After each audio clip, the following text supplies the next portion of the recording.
السلام علیکم۔ پاکستان مختلف حادثات کا سامنا کرتا ہے اور 2023 میں ایک فلڈ آیا جس سے بہت زیادہ نقصان ہوا، لیکن وہ سیلاب اس طرح کا نہ تھا کہ اس کا اتنا نقصان ہوتا۔ اب جو 2025 میں مڈ آف اگست میں فلڈ سٹارٹ ہوا ہے، اس سے بہت زیادہ تباہ کاریاں ہوئی ہیں اور تقریباً پورے پاکستان کو اس نے اپنی لپیٹ میں لے لیا۔ جہاں چناب، جہلم اور باقی دریا نقصان کر رہے تھے،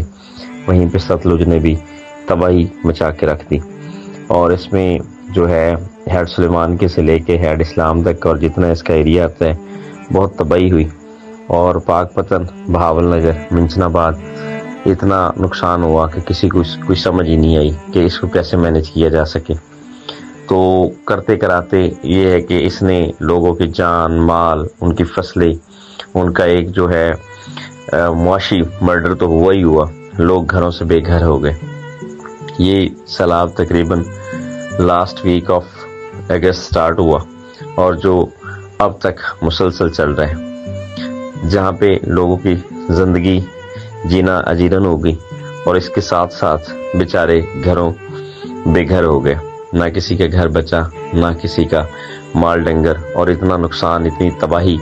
شاید میں نے اپنی زندگی میں پہلی دفعہ دیکھی ہو۔ اور یہ اوورال جو حالات و واقعات ہوئے، اس میں ہر بندے نے اپنی تائیں جتنی کوشش کر سکتا تھا اس نے کی،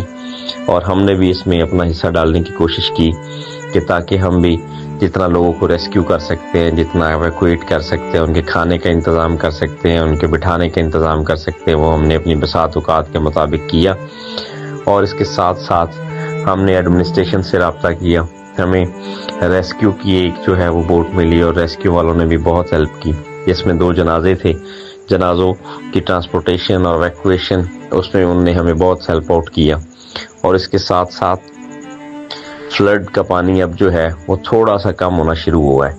اور یہ جو جتنی تباہ کاری آئی ہے نا پورے ملک میں، یہ ایسا نہیں ہے کہ پاکستان میں آئی ہے، انڈیا میں بھی اس کی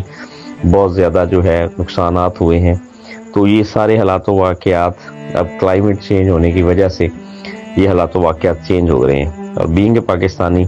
ہمیں یہ سوچنا چاہیے، ہمیں یہ لائے عمل بنانا چاہیے ہر پاکستانی کو کہ ہم اس کو کنٹرول کیسے کر سکتے ہیں۔ اس کلائمیٹ چینج کو کنٹرول کرنے کے لیے ہمیں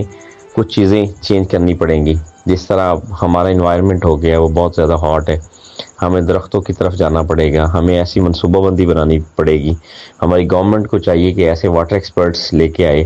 کہ جو ان چیزوں کو کنٹرول کرنے میں ہماری ہیلپ کرے، اور ہمیں ہر پاکستانی کو کوئی نہ کوئی اس میں اپنا حصہ ڈالنا چاہیے